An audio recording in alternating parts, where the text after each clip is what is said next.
आता इन्शुलिन जर कमी झालं तर काय होईल? पहिल्यांदा रक्तातली ग्लुकोज वापरली जाईल, ती संपलं, तुम्ही काही खाल्लं नाही तर काय होईल? ग्लायकोजन बाहेर काढून ते 400 कॅलरीज वापरेल शरीर. मग आता ग्लुकोज संपलं, ग्लायकोजन संपलं, खिशातले पैसे संपले, कपाटातले संपले, मग काय होईल? बँकेत जावं लागेल एफडी मोडायला.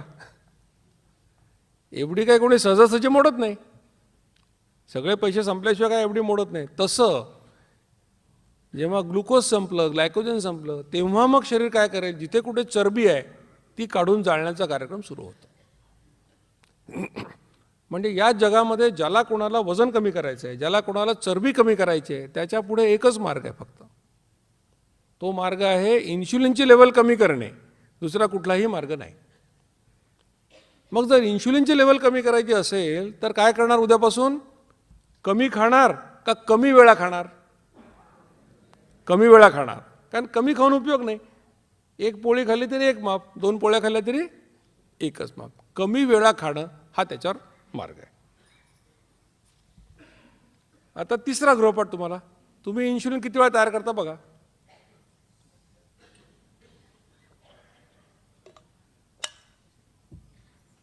सकाळी उठलं, चमचाभर साखर टाकून चहा पिला, एक माप पडलं. मुलाला डबा करून दिला, त्याच्यामध्ये काय बनवलं? शिरा बनवला, एक चमचा खाऊन पाहिला, एक माप पडलं. भाजीवाल्याची घासाघीस करताना सफरचंदाची एक फोड खाल्ली, एक माप पडलं. मी तुम्हाला सुरुवातीलाच सांगितलं होतं की उद्याचा दिवस आजच्यासारखा असणार नाही तुमच्या आयुष्यात. उद्यापासून काही खायला हात पुढे केला की डोक्यात इन्शुलिनची घंटा वाजणार आहे.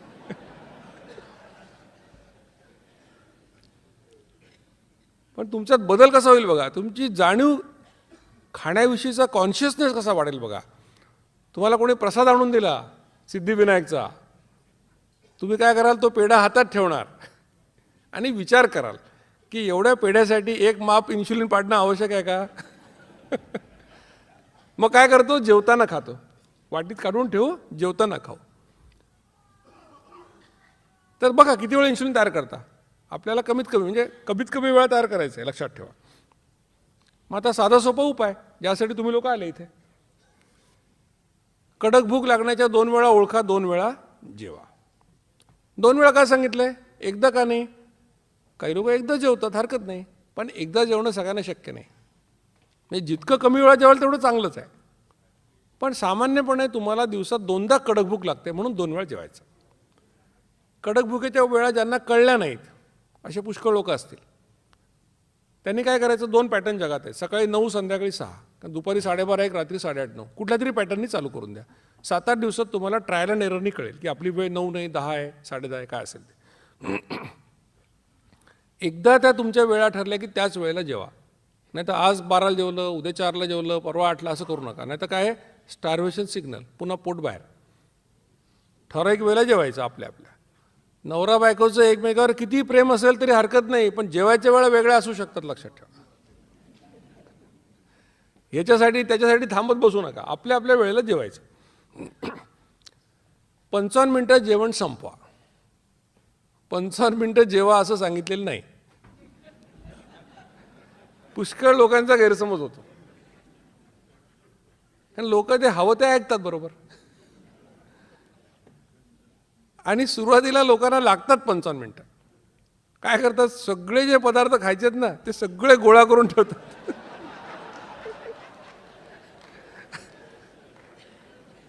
एका मॅडमने मला फोटो काढून पाठवला, म्हणजे मी असंच जेवते. हरकत नाही, सुरुवातीला लोक जास्त पण खातात. काय 2दाच खायचं म्हणजे पुन्हा खायला नाही मिळणार तर थोडं जास्त खातात. होतं असं, 8-10 दिवस होतं. हळूहळू तुम्हाला सवय होईल.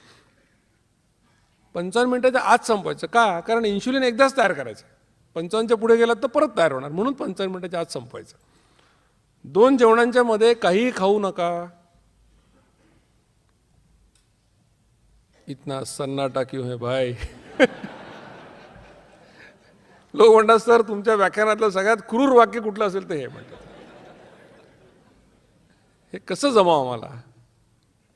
पण इलाज नाही. तुम्हाला वजन कमी करायचं आहे, डायबिटीज नको असेल तर ह्याला काही इलाज नाही. जेवताना गोड जेवढं कमी खाल तेवढं चांगलं. डायबिटीसच्या लोकांनी खाऊच नका. इतरांनी सुद्धा जेवढं कमी खाल तेवढं चांगलं. साखर खाऊ नको म्हटलं की विचारतो गूळ खाऊ का. तर गूळ आणि साखर उसाच्या रसापासूनच बनतात. दोन्ही सारखेच वाईट आहेत. मध सुद्धा तितकंच वाईट आहे. जेवढं गोड कमी खाल तेवढं चांगलं. आपल्याकडे म्हण आहे मराठीत, साखरेचं खाणार त्याला देव देणार. पुढे डायबिटीस हे लक्षात ठेवा. जेवढं गोड कमी खाल तेवढं चांगलं. रॉबर्ट लस्टिक नावाचा एक डॉक्टर आहे, तो गेली 30 वर्ष शुगर इंडस्ट्रीशी भांडतोय. तो असं म्हणतो की ज्या पद्धतीने तुम्ही 18 वर्षापर्यंतच्या मुलांना सिगरेट आणि दारू विकायला मनाई केलेली आहे, तसं साखर विकायला मनाई करा असं तो म्हणतो. कारण साखर हे ॲडिक्टिव्ह आहे, व्यसन लागतं असं म्हणतो. आणि आपल्यामध्ये काही साखरेचे व्यसनी लोक बसलेले आहेत. म्हणजे त्या माणसाचं वय 55 असू शकेल, बायको म्हणते यांना रोज खायला गोड काहीतरी लागतंच जेवताना. म्हणून नाही मिळालं तर गुळाचा खडा तरी खातात. असे लोक आहेत बसलेले. हे सगळे साखरेचे ॲडिक्ट आहेत. तर गोड कमी करा, जेवढं कमी कराल तेवढं चांगलं. आणि प्रोटीन्स वाढवा. नॉनव्हेज लोकांना प्रॉब्लेम नाही, पण व्हेजिटेरियन लोकांना प्रॉब्लेम कसा आहे की पोळीमध्ये 11%, भातामध्ये 9%, वरणामध्ये 20%. पण वरण कसं खाता? वाटीवर वरणात तळाची डाळ आणि बाकी सगळा रस्सा. मग तुम्हाला प्रोटीन काय मिळणार त्यात? मग काय करायचं? 4 पोळ्या खात असाल, 1 पोळी कमी करा. त्याच्या जागी वाटीवर मोडालेलं कडधान्य खा, सोयाबीन खा, शेंगदाणे खा, चीज खा, पनीर खा. म्हणजे काय?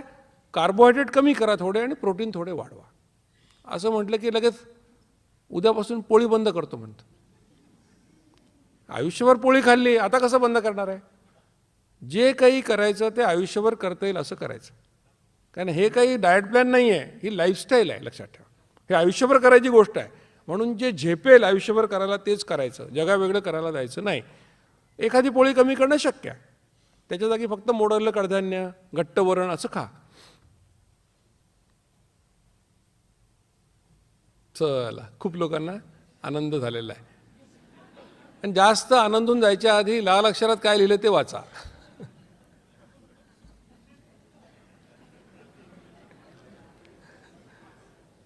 उत्तम मार्ग म्हणजे आधेमध्ये काही खाऊ नका.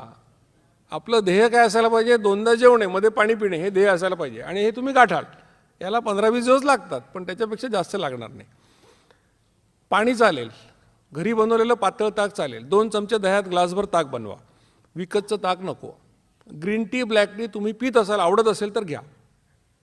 नाही तर मला लगेच फोन, सर ग्रीन टी कुठल्या कंपनीचा घ्यायचा? माझं काही दुकान नाही, नाही तर फ्रँचायझी नाही आहे. 25% दूध, 75% पाण्याचा पातळ चहा चालेल. कशातच साखर किंवा शुगर फ्री टाकायचं नाही. नारळ पाणी चालेल, मलई खायची नाही. नाही तर लगेच 40 रुपयाचं शहाळं आणलं, मलई वाया कशी घालवायची? हे वाया कशी घालवायची या 3 शब्दांमुळे महाराष्ट्रातल्या निम्म्या महिला लठ्ठ झालेल्या आहेत.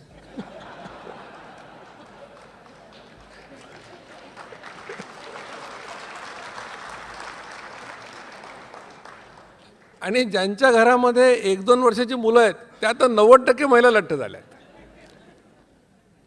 ज्यांचं पहिलं मूल आहे त्यांना कळतच नाही किती खायला बनवायचं ते. शिरा बनवायला एवढा मोठा बनवतात, मोठ्या माणसासारखं. आणि आता मुलाला द्यायचं म्हणजे प्रेम सगळं, त्याच्यात तूप घालतात भरपूर. आणि दिवसभर त्या मुलाच्या मागे फिरतात प्लेटमध्ये घेऊन शिरा. आता तो लहान मुलं किती खाणार खाऊन खाऊन? 5-6 घास खातो, ते उरतं. मग वाया कसं घालवायचं?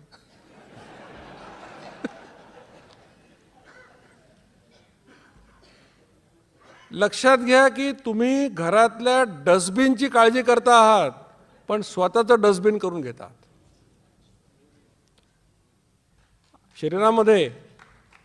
शरीरामध्ये अन्न घालणं सोपं आहे फार, काढणं फार अवघड आहे. 110 किलोच्या माणसाला विचारा, तो म्हणतो सर मी हवा खाल्ली तरी वजन वाढतं मला. 1-1 ग्रॅम कमी करायला लोक तरसतात. लक्षात घ्या. म्हणून आग्रह कोणाला करू नका कधीच. मलाही वाया घालवायची नाही आहे. 2 जेवताना खा, काही प्रॉब्लेम नाही, वाटीत काढून ठेवा. टोमॅटोचे 1-2 फोडी, जास्तीत जास्त 1 टोमॅटो चालतो. एवढे पदार्थ खायला परवानगी आहे. का बरं हे पदार्थ? कारण हे पदार्थ खाल्ल्याने इन्शुलिन निर्माण होत नाही असं आमच्या प्रयोगांमध्ये लक्षात आलं, म्हणून हे घ्यायचं. आम्ही अनेक प्रयोग केले. बाकीचे प्रयोग तुमचे तुम्ही करायचे. मला विचारायचं नाही गुटखा खाल्ला चालतो का, तंबाखू चालते का. ते प्रयोग तुमचे तुम्ही करा. कसे करायचे मी तुम्हाला सांगतो.